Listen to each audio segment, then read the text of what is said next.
Welcome to the simple solution to almost any problem that you probably won't believe. And before I get into that, do you want to live a life when you can say what you want, do what you want, be anything you want in any moment, in any part of your life, just because it feels right to you? You want to live a life to the fullest expression of who you could be? Then becoming superhuman could be for you. If you're interested in that, send me a private message. Tell me, I want to become superhuman, and I'll let you know how that could happen. So, the simple solution to almost any problem that you probably won't believe. And it really is very simple. And I wrote out a list actually of some stuff. It's almost anything. So here's a list of the things that this will solve. Okay. Lacking confidence, feeling anxious, socially or any other way, fearful, phobias, depression, finding purpose, making friends, a loving relationship, losing weight, getting fit, going on a diet of some kind, running a marathon, having a successful career, entrepreneurship, making money, selling, getting clients, becoming a better writer, a better actor, a better performer, working in the movies actually, like to a high standard, like in Hollywood movies, running a company, global company, leadership, communication, interviews, being able to get the kind of careers that are incredible to you, impossible goals, parenting, caring for loved ones when they're sick and dying, expertise in anything, and of course, and not least, sex. So this is the simple solution to almost any problem, anything you want to achieve in life. It isn't self-belief, definitely not. It isn't affirmations, and it isn't any of those things. Those things can be useful, but they tend to be obstacles, because you often have to think you have to do that before you can have what you want. This goes beyond all of that to the real simplicity that life can be, and that is to work, to put in the work. Now, what may happen as I start sharing this, your mind goes, no, it can't be that. Surely not. And you may have tried it and go, I've tried it before and it didn't work for me. People often don't really know the kind of work to do. That's often the problem. It isn't that work is the issue or work doesn't work. It's that you're doing the wrong work. It's because when it comes to the work can often be psychological or emotional. Working as a life coach, right? I come across this. It's simple. You want something, you do it. And you do it as badly as you do it until you get better at it. You've got a problem that you want to overcome, you do something about it, and eventually that problem gets better. You find a way around it, right? It's really simple. You see it with kids, you give them like some puzzles to solve. They may be frustrated, they don't get it. As long as you leave them to it and don't interfere with them, eventually they'll figure it out and they will find their own solutions around it.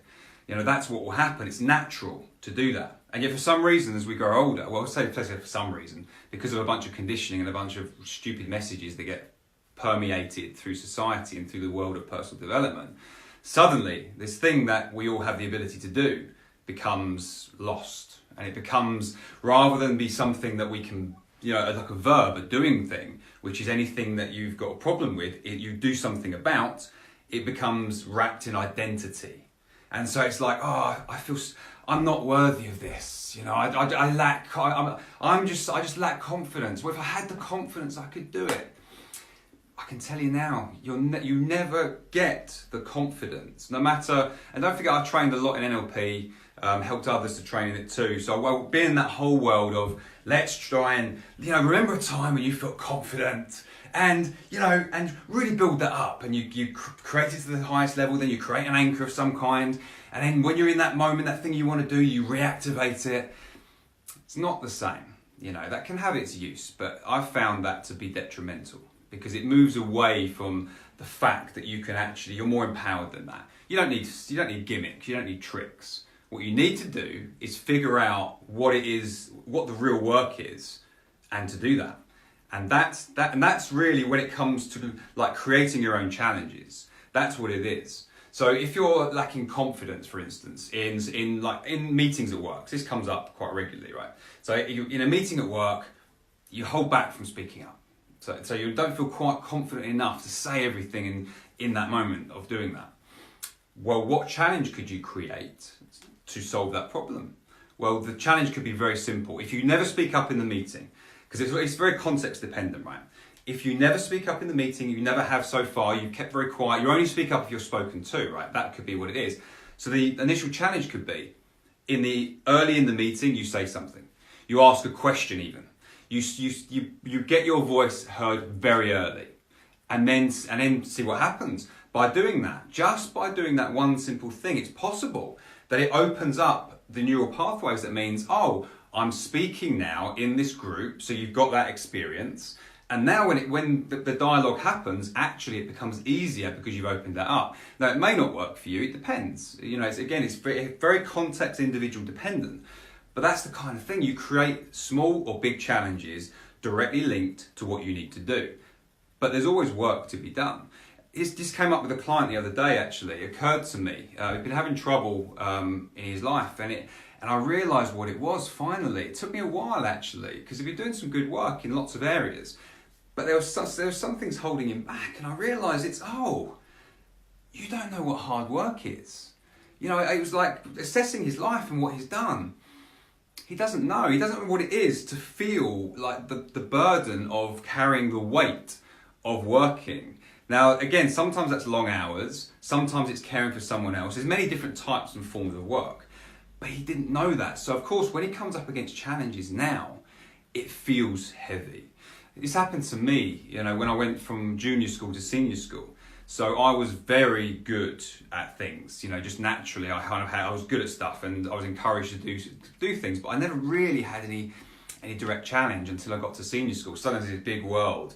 Everyone was smarter than me. Everyone had done a lot more study than me. They could speak French already, a lot of these kids, and I'm like, oh dear, I went to go in a school play because I was always in the school plays, and I went and auditioned, and it was Wizard of Oz, and I was singing and my voice cracked, and I didn't get the part. I ended up being a munchkin. Now, if you know me, I'm like 6'3" almost, right? So it's like I was a munchkin. What that did to my fragile ego back then was crush me. Actually, is what it did.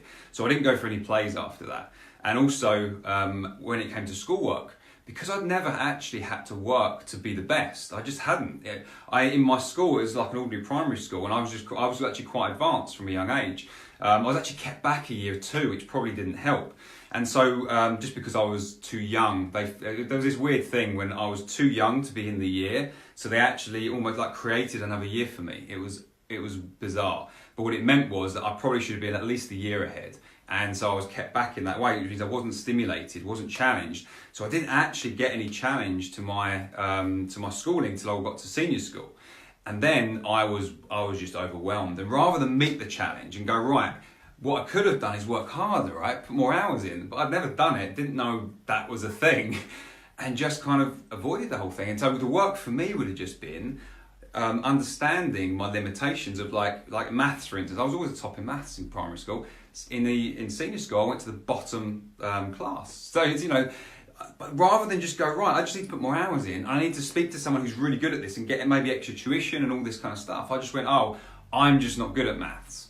I'm just not good at this, and I'm just not good at plays, and all these identity level things got laid upon me, and it created a lot of problems in my life. It wasn't until many years later, really, when I realised, oh, I need to stimulate myself and create challenges and overcome them to be able to do anything that I want in life. They need to work through challenge. It's very important, but it is about what is difficult for people is often choosing, and what may be difficult for you is choosing the right challenge. Choosing the correct challenge that will make the impact that you want, that will actually give you the confidence, overcome the anxiety, and enable you to become like incredibly successful, to become a powerful leader, to be able to, to have a successful business, whatever it is for you. Get that incredible relationship that you desire. You don't necessarily understand which challenges, which work that you need to do. And that's where having support is really important. Actually, it's why I've got 3 coaches currently, and I've had coaches and support and friendships and all these things for years. In the past 5 years that I've developed, to nourish me and support me in creating everything I want. It's quite important in this way, because our eyes look outwards, right? It's actually hard to look in that way. That's why that support is so important.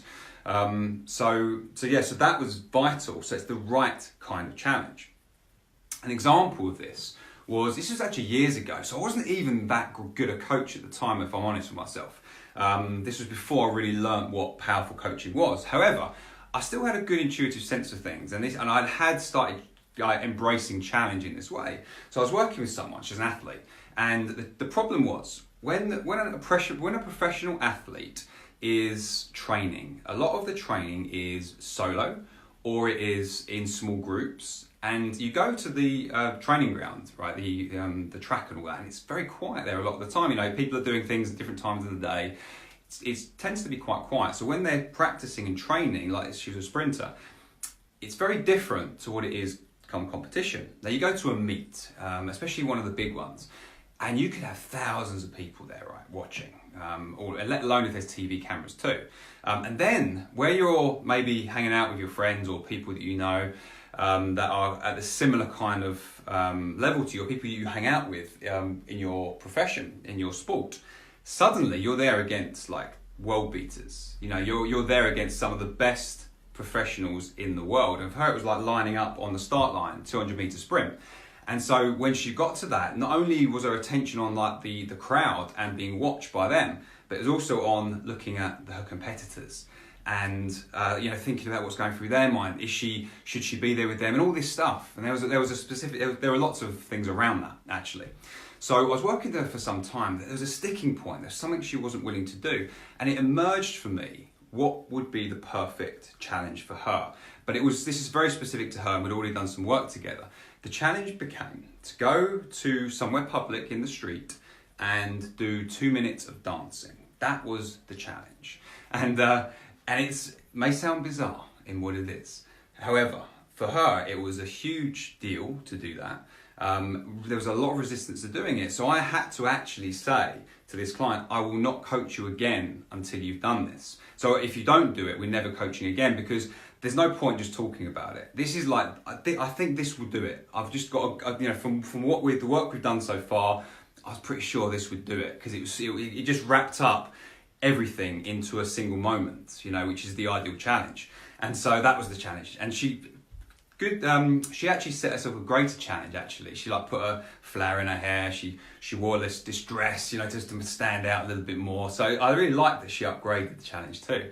And then she stood outside Mind in the high street. So she's going to dance there for 2 minutes, right? And obviously they may think that she's got special needs or something. So adding that extra layer of judgment onto what she's doing. And then while she was doing it, I remember her saying that there was this dust cart driving past real bloody slowly, and these guys obviously, picking up the rubbish, watching her. But she did this 2 minutes of dancing, right? So she met the challenge. Awesome, my clients, then they do that. It's such a beautiful moment. And so she did that, buzzing afterwards. Went to the next meet, done. That was it. It was the self-consciousness of that particular thing was burned out. And there's a beautiful side effect. So this wasn't something we talked about. It wasn't even explored in any way. But she had a terrible fear of public speaking, so hated it. So whenever she'd get the opportunity to do it, she'd pass it on to someone else, is what she had been doing.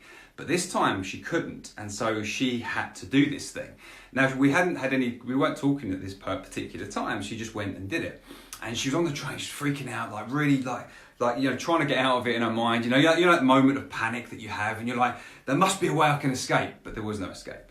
And so she got there, and it's actually like a big bank in London, and she was going to speak in front of all these CEOs, managing directors, and all these business people, like bankers. And so she had to present on the stage and deliver something.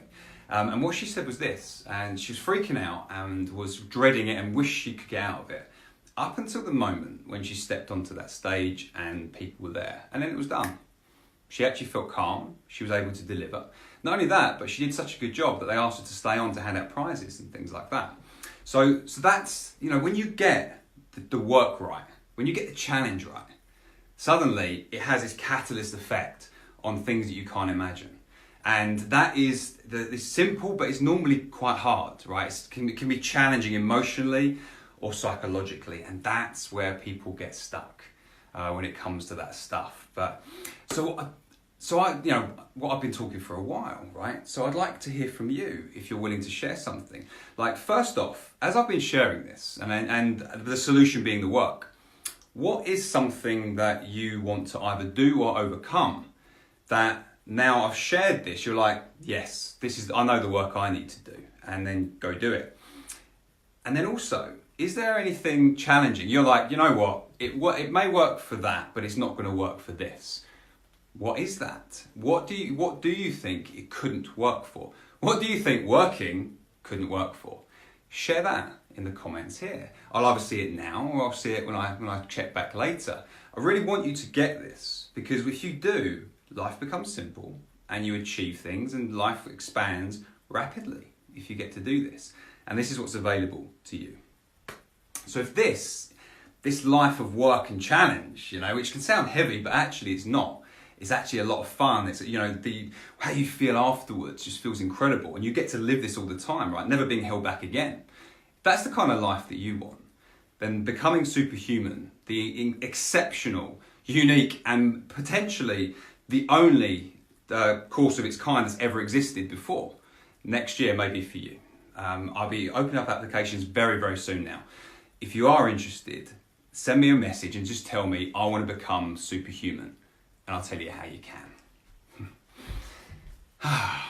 I love this. It's a beautiful thing, because I get, as well as obviously, during these lives, I love getting messages from people, not just saying about coming to the program, but also people just sharing with me the meaning it has for them. How these things change their lives. I love coming back and seeing some of the comments later. People like watching it back and having the realizations. So if that's you, please come back and tell me. Either tell me in here or tell me in a message.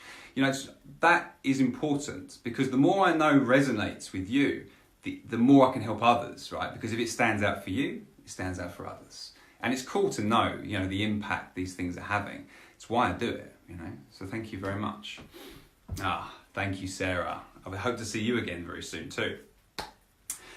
So when it comes to the work, it can be psychological, it can be emotional. Oftentimes you'll know inside what the work is, but you won't necessarily, be willing to do it. Because it's hard. It's hard. It's not hard in the application. It's hard in the imagination. That's where it tends to be hard.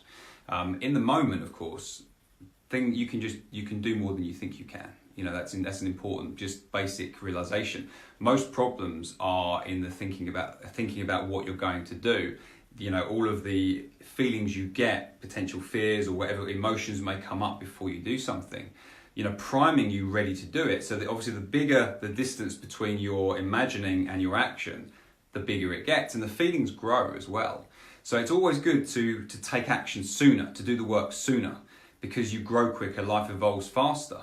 In fact, one of my clients runs this company, a very huge company, and one of the things, very simply, was to connect with people who might want to invest in the company. We talked about this before, but she didn't do anything with it. And then we had a conversation a few weeks ago. She had this realization where, because there's this one person in particular, right? She sent the message, got a response fairly quickly, and now there's a potential investment for her company, right? Perfect. So I shared this with her. I said, well, what if you had done that once a week for the past 2 years when I first mentioned it? What might that have created? What might you have created back then? How might that have evolved now? Who knows what your life could have become if you'd just done that work very initially when it was first suggested. But now, obviously, it's begun. Guess what? She's doing the work, and it's worthwhile to do the work, because life is precious, life is short, and we need to make the most of it as much as possible. It's why the becoming superhuman to me is so important, because it's a greater standard for living. It's a greater standard for what you're willing to do each day.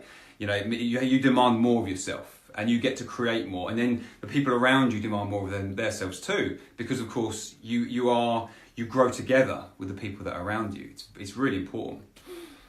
Now, when it comes to work and challenges, actually, and things like this, a lot of coaches, life coaches, probably other coaches too, get it wrong. And what they get wrong is they call themselves like accountability, right? You've got to have accountability. And the way they do it is the problem, not necessarily the accountability, because it can be useful if it's leveraged well. But what it is, so this is how a lot of them do it. So someone will say they're going to do something and they don't. And the coach either will message them and go, have you done that thing yet? You know, you said you're going to do it this time. You said you're going to message me at this time, but you haven't. And they're on their case, you know, chasing them up and, you know, barking at them and telling them off essentially.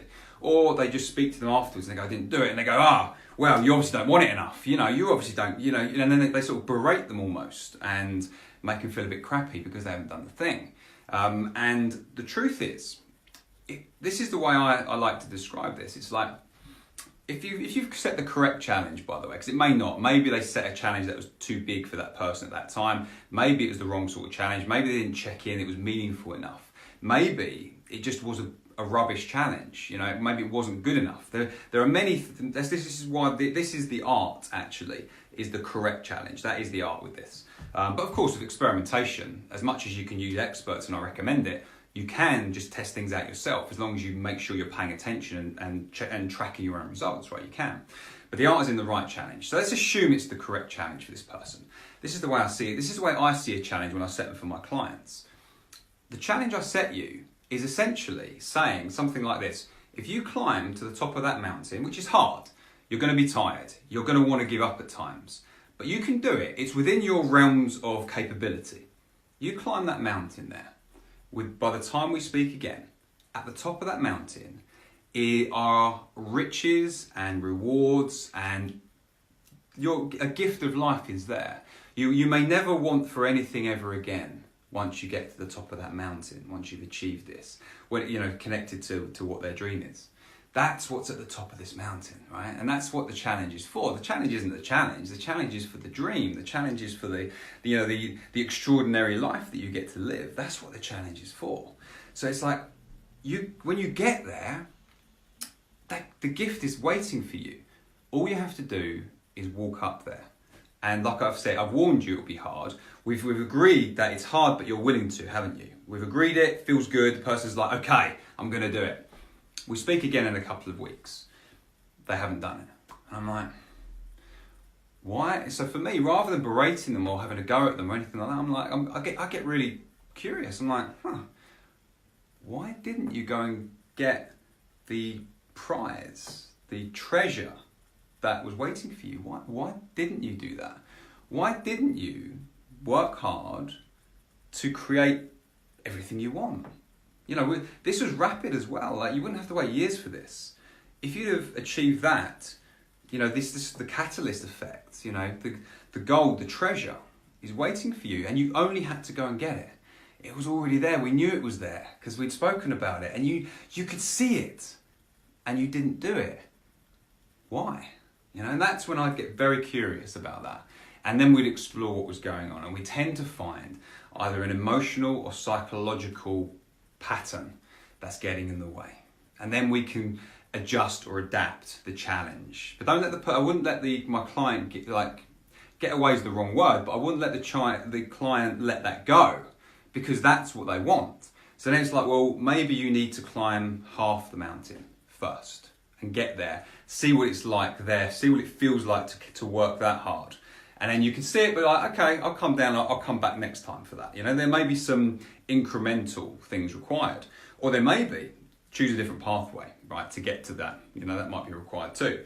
So that's a lot of the nuance that many life coaches will get wrong. They just don't, because that is, you know, it's taken me, you know, a lot of work on myself for years, plus working with hundreds of people deeply and seeing what works and hasn't, and really testing it to the nth degree to find this out. So it makes sense as to why they get this wrong. But that is what this is for. The work is for the treasure. You know, by working, this is the other thing, it's like working is responsibility. And if you carry more responsibility, you have to get stronger, right? Your legs have to be able to bear it, your arms have to get stronger. By bearing more weight, by working harder, you become more powerful.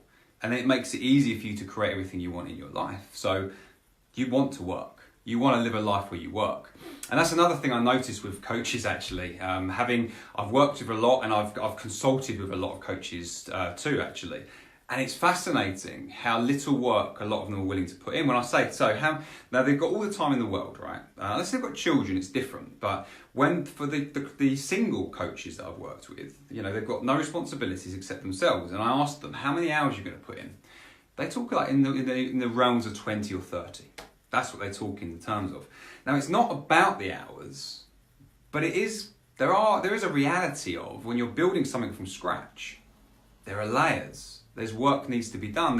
You need to continue to develop your skills. That takes hours every day to do that. To get to a high enough standard that you're good at, you need to be working with people a lot. And to work with people, well, how do you even get into that? There's work to be done to be able to get to the point where people are saying, I want you to work with me, right? You need to learn about sales and marketing. You need to learn about if you want to grow your public profile to be able to create clients that way. You need to learn how to do that. You need to learn how to speak on video, how to speak on stage, or whatever. All the different parts that are required for you to excel in your profession. It takes a lot of work. So when it's always a red flag, it's interesting how often it comes up. That people who have worked full time suddenly want to work hardly at all and still create incredible success. It's interesting. And this is the beautiful thing, about the work. The work, although it may feel hard at times, shouldn't feel like work when you're going to a job you didn't like. Like when I was working at my job for 17 years, right, same company. For a large part of it, I did not like the job. I was hating what I was doing for a long period of time, and that was reflected in my entire life. So I'm not talking about that kind of work. Although that I could have changed it if I'd have understood what I understood now, so I could have made better use of it earlier. But the truth is, the work should feel good. It should feel great to work hard. If it's a relationship you want, or you've got one and you want it to be doing better, work on that relationship. Give more attention, more kindness, more nurturing. Think about what the person needs. What kind of, how can you be better in that relationship? That can take a lot of work and attention. In fact, the client yesterday, we were talking about exactly that, about how he can do that for his wife and his family to be a better husband, better father, and the work that he can do to raise up that, so he can be an extraordinary father, extraordinary husband, even more so than he has been so far. There'll be sometimes he won't want to do it, right? Because he'd be tired, he's been working, and he comes home and he's got more work to do. But that's okay. But if you want it enough, that work should feel worthwhile. And as long as you're sleeping, you're getting a decent amount of sleep each night, we can handle far more load than we give ourselves credit for much of the time. So is this resonating with you? Does this make sense to your life? In fact, consider your life right now. Consider all the things you want, either things you want in the short term and the life you want in the long term. Like if you're looking 3 or 4 years from now, 'cause it's hard to look even further than that. 3 years is a good amount of time. What work do you need to do to create the things you want? Friendships, family, relationship, work, physicality, what do you want to achieve? And what work do you need to do? Do you need to restructure your calendar? Do you need to restructure priorities? Do you need to face your fears? Because that's most of the time. Fear is like such a primal driving force that it gets in the way. So much of the work that we need to do is actually through our fears, not around them, not avoiding and all this kind of stuff. It is through them. Often the spark of fear is the actual work that we need to do. And it can be a beautiful thing to allow ourselves to step through that window. So just check in with yourself and see what you need to do. In fact, this is one of the questions I ask my clients on a weekly basis, the coach clients that I'm training, and it is this. It's like, close your eyes for a moment. Just close your eyes. Yeah, close your eyes, I'm not just joking. And ask yourself this question. It is, what in your life needs most attention? So what in your life needs most attention? Just whatever comes up. It could be a relationship, friendship, work, your body. It could be anything. And then ask yourself this. It's like, what work do I need to do to make it better? What work do I need to do? And then do the work. So life is very simple. The complexity comes because we have a primal brain which responds extremely to fear and to what seems like ordinary situations as if is life or death. So we have that under the surface. Then we have this beautiful imagination and this mind which can can literally create worlds. We can close, like right now, for instance, if I say to you, imagine a purple earth. So the earth, you know the picture of the earth where you've got the blue, the thin blue line going around it of the ozone layer. Just imagine that being purple right now. Beautiful, bright purple. Just imagine the thin blue line of the earth, beautifully bright and beautifully purple. So depending on how well you did that will depend on how sharp your visual imagination is. But the fact that if you could even do it to a point, you know, even if you saw anything actually, for that matter, shows you the power of your imagination. And that's what's operating on top of this primal system. And so that's why it can seem overly complex. That's why after this video you may go, yeah, it's true for some things, but not everything. And there may be things that it isn't true for. I don't know at this moment. I can't think of anything that can't benefit from working harder. Like I've said, it's just the type of work that may need to be tweaked. The psychological, emotional, physical may need to be tweaked. So I wanted to share this because I'm reading about Navy SEALs at the moment. You know, as I'm developing my becoming superhuman stuff, I'm looking at astronauts. I'm speaking to astronauts. I'm speaking to people in the military. I want to know what they know and what their experiences are. So I'm reading lots of things. I'm adding to my repertoire is what I'm doing. And I want to say this quote from a Navy SEAL, what they learned on the battlefield that is very applicable for you right now and for all of us right now. And this is, we learned that leadership requires belief in the mission and unyielding perseverance to achieve victory, particularly when doubters question whether victory is even possible. We learned that leadership requires belief in the mission. So this is important, self-belief. Stop trying that, because if you don't believe in yourself, you're screwed, right? The mission though, believe in the mission, believe in what you want, believe in the work and do the work. That's more important, because then you can get into action over that, right? Self-belief, it's so ethereal. It's like, what the hell is it? It's a feeling, is it? How do you create that? What if you don't have it? Get rid of that. Believe in the mission. So believe in your mission. Believe in the things that you want. And what that means is give your attention to those things. And that's where your focus needs to be. And then unyielding perseverance. And this is what's lacking for most of us at different times in our life. If we're not achieving what we want financially, in our careers, in our relationships, in our friends, in just the cool shit we get to do in life, if we're not achieving those things, it's because we've probably not got enough perseverance, unyielding perseverance. You know, unyielding means you just keep going until you achieve your aim or you achieve something around that aim. So that's it. So focus on what you want and persevere. And if something isn't working, find a different way around it. Look at the work you need to do differently, and you can achieve pretty much anything, even things that seem crazy impossible, even things that for you right now may seem like they never happen. This is what I do with clients all the time. The dreams that seem impossible become actually stepping stones for their life, you know, very rapidly when you do this. And then the last thing he said was about, especially when doubters, especially when doubters question whether victory is even possible. Now that's not just about doubters from other people, that's your own doubts too. You know, even if you're doubting yourself, if you focus on the work, the mission, and you persevere, it doesn't matter how much you doubt it.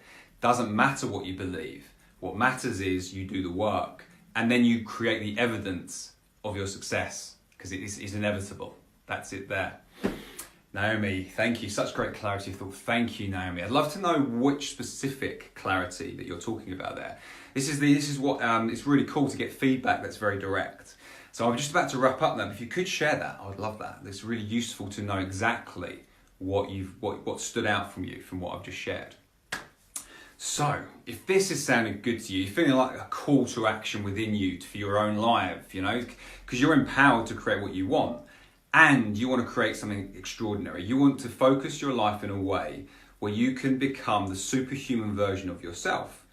Next year, the program I've got is just insanely beautiful. Bringing together my own experiences for years that have directly led to me creating the life of freedom that I have. The work I've done with hundreds of people and what I've learned through what's worked for them, what hasn't, what their limitations have been, and how I've created now challenges, which means they go through them. It's 100% success rate. And this is bold, I'm going for, by the way. I'm going for 100% success rate with this program. For the people that are in it, you go through it, you commit to doing it, and you just go through the program. You will become the superhuman version of yourself, and that means afterwards you will just be able to go and do and achieve anything you want. You won't have all the skills necessary. Skills still need learning depending on what you want, but you'll have the core nature that will enable you to do that. That's what this Becoming Superhuman program is.